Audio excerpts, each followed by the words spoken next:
It's time for my second recap. This time I'm recapping Season 1 of HBO's Oz. Before I get started, I have a trigger warning. The show deals with themes of racism, sexual violence, violence in general. Actually, you know what? Just trigger warning. Everything. This show is fucked up. So let's dive right into it. First thing, the opening title sequence.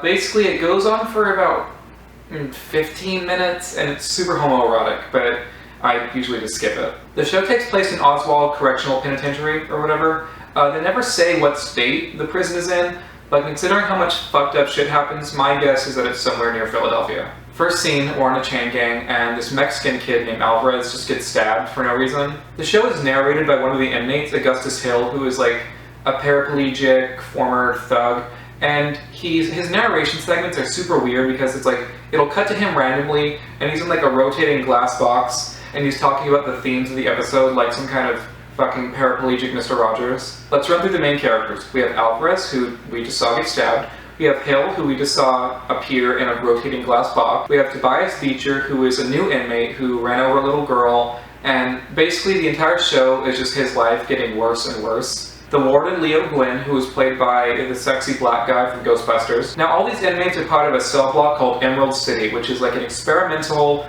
thing where inmates have more freedom, and it's more like working towards actually being rehabilitated. And it's ran by this guy named Tim McManus, who is basically the best human being alive, except for his hair. Girl, his hairline must have some gossip for the back of his head because it is running there as fast as it can. We have Diane Riddlesley, who is basically doing a prequel to Nurse Jackie. Another character worth noting is Rebadow, who is an old man who's been in there since like the 60s. His entire role in the show is basically to just fucking spill everyone's tea. He just gossips all the time. You can just go up to him whenever and be like, hey, what's going on with fucking so-and-so? And he'll be like, oh, girl, here's the lowdown. God told me that they're fucking... The first episode focuses primarily on this inmate named Dino Ortolani, and he's a dick when we first meet him, but as the episode goes on, you think, oh, he kind of has potential for change, and you think, oh, he might be a neat character to follow. Girl, no. He gets fucking killed at the end of the first episode. They light his ass on fire. Girl, they fucking light him up, and he looks like Luke's aunt and uncle, like fucking in A New Hope. Poor Beecher is in a cell with an inmate named Adebisi, who is basically what open carry advocates think that black people are like. Adebisi's like, ooh, bitch, you don't know what I'm gonna do to you. And Beecher gets saved by this guy named Vern Schillinger, and you think, oh, this guy seems kind of charming and nice. Oh, he's getting Beecher out of his cell and moving it into his cell. Wait, what did he just say about black people? Yeah, fucking Schillinger is the head of the Aryan Brotherhood, and he's a neo-Nazi. Not a minute later, poor Schillinger is getting fucked up the ass, and he has a fucking swastika tattooed on his butt crack. Then we meet Kareem Saeed, who's like a radical Islamic author who is kind of famous, transferred to the prison, and you think, okay, there's something fucked up about this guy. He has to do something wrong. No, he's just a really good guy. I mean, he blew up a warehouse, and he hates white people, but he's a really good guy. Then we meet the worst character on the show, Ryan O'Reilly, who is basically a fucking asshole the entire show, and he backstabs everyone. Like it's impossible to keep track of how many people he backstabs. You need to have like a fucking diagram and chart to the side to be like, okay, so he's in with the Italians, but he's with Adebisi, and he's feeding broken glass. It's like, it is so fucking impossible. McManus asked pretty much every female CEO out for dinner, and okay, basically his entire character arc is either him containing the chaos in Emerald City, or him trying to find a fucking side piece. So after being fucked up the ass and having a swastika tattooed on his butt cheek, Beecher is lying in bed like Ferris Bueller, like, I don't want to go to school. Miguel, the guy who got stabbed in the first scene, gets out of the hospital, and he meets Father Ray Mukata, who is basically a ray of light in this prison. He is so nice. He just deals with everyone's shit. So Miguel meets him and falls in love, and the pastor's like, hey, your Mexican jump-off is pregnant. You gotta take responsibility for this kid. And Miguel's like, I don't want to, fuck you. Beecher gets a job in the prison as the assistant of Sister Peter Marie, who is like the trick psychiatrist, and he's like on the computer, and he spends the entire time writing self-insert wish fulfillment fanfictions where he's like, 5 times Tobias Beecher beat the shit out of Vern Schillinger. Schillinger sees Beecher and he's like, bitch, get on the fucking floor and polish my boots with your tongue. And I was like, stepdad? Just to make Beecher's life even worse, fucking O'Reilly gets him hooked on crack. We then meet Kenny Wangler, who was a 16-year-old kid who was tried as an adult, and his entire role is just to be an annoying little bitch. Like, he goes around the prison like fucking, you got games on your phone? McManus and Riddlesley are now fucking for no reason. Like, McManus finally got a jump off, and he's like, yes, He asks Saeed, who he's been kind of enemies with, to help him stop the flow of drugs into the prison, and Saeed's like, bitch, let me tell you this. Every now and then, in the background of scenes, you can see a few gay prisoners, and they like have like their shirts tied like it's fucking middle school. An undercover cop in Emerald City gets murdered, and McManus is pissed off because the warden didn't tell him that there was an undercover cop.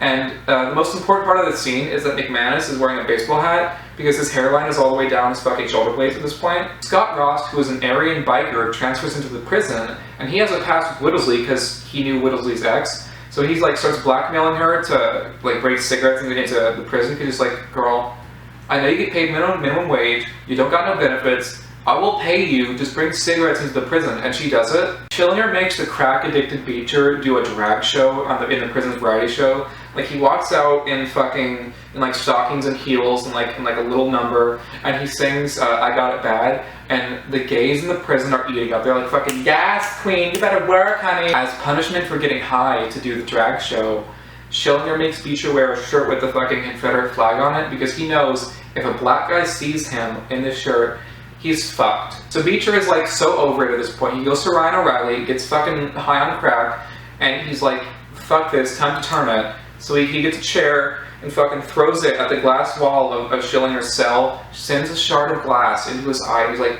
yeah, how about that, bitch? You don't know about me, honey. Meanwhile, Adebisi and O'Reilly are sneaking shards of broken glass into the food of the leader of the Italian gang, and the Italian leader is none the wiser. He doesn't suspect a thing. He's like, this jello's kind of crunchy. For no reason, a correctional officer gives Saeed a gun because Schillinger is now wearing an eye patch like some kind of fucked up Nazi Captain Hook, and he gets transferred out of Emerald City. Beecher has fucking lost his mind. He's gone, girl. He's so over it. He fucking corners Schillinger in the gym. Here's the setup. Fucking takes a weight, bam, swings it, knocks Schillinger on the ground, takes a table, fucking slams it over him, bends over, pulls his pants down, girl. He's like, hey, remember that fucking swastika you tattooed on my ass cheek?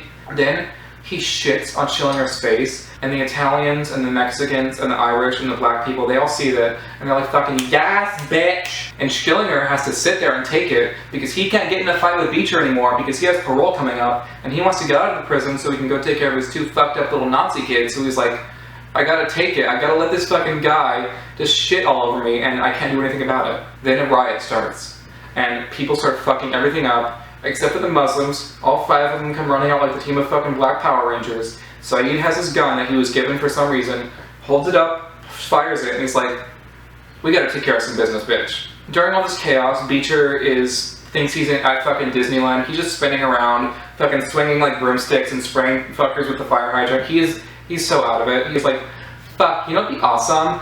What if I got a sexy boyfriend next season? Nothing can go wrong with that. The prisoners only come up with 2 simple demands. We want to be able to have cigarettes, and we want fucking conjugal visits back. So, the prison staff hear this, and their reaction to these 2 simple demands is, girl, tear the wall down. They throw fucking tear gas. Beecher is fucking so stoked. He's like, yeah, motherfucker! Ah! So the SWAT team busts in, and they start fucking firing upon everyone. And that's how the season ends. I have a discussion question for those who have seen the show. Comment below. I have 2 questions. If you were in Oz, who would you try to ally yourself with? And who is the sexiest guy? That's an appropriate question. So we're going to be recapping Oz season by season. If you have any other suggestions for TV or movie for me to recap, just put it in the comments below as well. And I will see you later.